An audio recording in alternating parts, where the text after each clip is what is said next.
इस पत्रकार वार्ता में आए साथियों का धन्यवाद, स्वागत। आज मैं चूँकि कल जो था, कल भाजपा की सीनियर नेता, देश की वित्त मंत्री निर्मला सीतारामन जी ने एक प्रेस कॉन्फ्रेंस करके बहुत सारी बातें कही। उसमें मेरा पर्सनल मामला, जो घर का मामला था, उसको भी फिर से उछाला। मैं देख पा रहा हूँ कि भाजपा लगातार, भाजपा की जो नई दिल्ली लोकसभा सीट से जो प्रत्याशी हैं, उन्होंने भी शुरुआती के दिनों में मेरी बात से ही अपनी राजनीति की शुरुआत करने का प्रयत्न किया। तो उस बात से आहत होकर के आज मेरा परिवार उस बात से आहत है, मेरे बच्चे उससे आहत हैं, और भाजपा से कहना चाहता हूँ, इस प्रकार की हरकतें ना करके अगर आप काम के ऊपर ध्यान दिए होते, 10 साल आपको देश ने शासन करने को दिया और काम करने को दिए होते, तो आज इन चीज़ों के प्रति आपको नहीं मेहनत करनी पड़ती।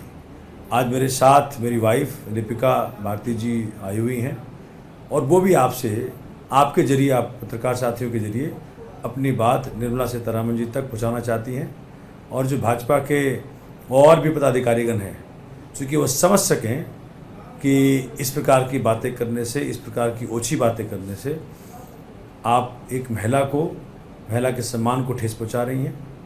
आप छोटे बच्चों के, जो मेरे 2 बच्चे हैं, उनके दिल को ठेस पहुंचा रहे हैं, उनके साइकोलॉजिकली आप डिस्टर्ब कर रहे हैं। तो आप आज, मैं चाहता हूं कि मेरी वाइफ अपनी बात रखें। नमस्कार, मैं लिपिका भारती। कल मैंने सीतारामन जी का एक प्रेस कॉन्फ्रेंस देखा और देख के मुझे बहुत ही बुरा लगा।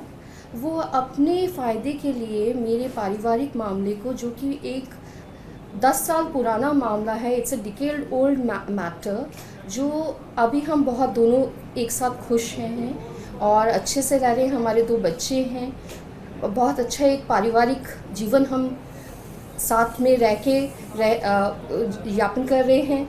तो उसको वो डिस्टर्ब करने की कोशिश कर रहे हैं अपने पॉलिटिकल माइलेज के लिए।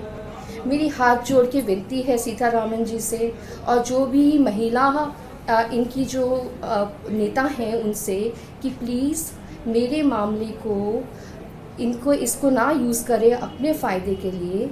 मैं एज ए महिला मैं आपसे विनती करना चाहती हूँ, आप जिन महिलाओं को आपकी ज़रूरत है उनकी मदद कीजिए। मणिपुर की बहनों के लिए जो आपसे मदद की गुहार लगाती हैं, उनकी मदद कीजिए। हमारी जो पहलवान बेटियां थी, वो इतने दिनों से आपसे मदद चाहती हैं, उनकी मदद कीजिए। अभी जो हाल फिलहाल में कर्नाटका में हमारी बहनों के साथ इतनी पीड़िताएं वहाँ पे हैं, जो हो रहा है, उनकी मदद कीजिए। प्लीज़, आप लोग बहुत पावरफुल हैं, आप कर सकती हैं उनकी मदद। चाहे वो आप हो, चाहे वो बांसुरी जी हो, चाहे वो आप शाजिया जी हो, आप अपनी आवाज़ उठा सकते हो उन महिलाओं के लिए और उनकी मदद कर सकते हैं। ना कि कुछ मामला जिसमें कुछ भी नहीं है, जो ख़त्म हो चुका है। एक मैरिटल डिस्कॉर्ड था जो 10 साल पहले था, जो हर परिवार में, हर कपल में होता है। वो हमारे बीच में भी हुआ था, बट अननेसेसरीली उसको बहुत बड़ा बना दिया गया था। मुझे जो मदद की इच्छा थी, या जो मुझे चाहिए था, शायद मुझे वो वहाँ से ना मिला। इनके जो brothers of bar council of Delhi हैं, उन्होंने हेल्प किया हम लोगों को, हमें काउंसिल किया, हमारे मैटर्स सॉर्ट आउट किए, और आज 10 साल से हम बहुत खुश हैं। हमारे बीच बहुत प्यार है और हम एक साथ रह रहे हैं। हमारे 2 बच्चे हैं, we are very happy together. So एक बार फिर से प्रार्थना है, जहाँ मदद चाहिए वहाँ मदद कीजिए मैडम। हम लोगों को परेशान मत कीजिए, अपने पॉलिटिकल माइलेज के लिए हमें मत यूज़ कीजिए। धन्यवाद आपका। और एक बात और, कहते कहते बहुत कुछ बोल गई हैं निर्मला जी, आपसे ये उम्मीद नहीं थी। आपने मेरा पारिवारिक मसला तो उछाला है फिर से, उससे मेरी वाइफ को, मेरे बच्चों को तकलीफ पहुँचाई आपने। मेरे क्षेत्र की अनेकों बहनें, बेटियाँ, सबको आपने तकलीफ पहुँचाई। आपने ये भी कह दिया कि 2018 में मैंने किसी पत्रकार को मारा था। आप नेशनल चैनल पे बैठ के झूठ बोलती हैं, आपको शर्म आनी चाहिए। आप इतनी सीनियर महिला हैं, इतनी सीनियर जर्नलिस्ट, इतनी सीनियर पॉलिटिशियन हैं, देश की वित्त मंत्री हैं, आपको इस प्रकार से झूठ बोलना अच्छा लगता है? आपको माफ़ी मांगनी चाहिए। पूरे बीजेपी को माफ़ी मांगनी चाहिए इस प्रकार की हरकत करने के लिए। झूठ बोला आपने किसी की पारिवारिक ज़िंदगी को तबाह करने की एक बार फिर प्रयत्न किया, ये आपको शोभा नहीं देता। मैं एक बात और कहना चाहती हूँ, as a husband and a father, Somnath understands the importance of a safe and supportive and empowering environment for women.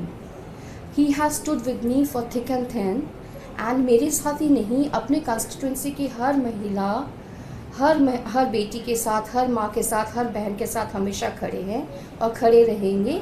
और अरविंद जी के साथ मिलके ये दिल्ली को और एक सेफ़ प्लेस बनाने की कोशिश करेंगे, जिससे हर महिला को अपने फुल पोटेंशियल में पहुंचने की सुविधा मिले।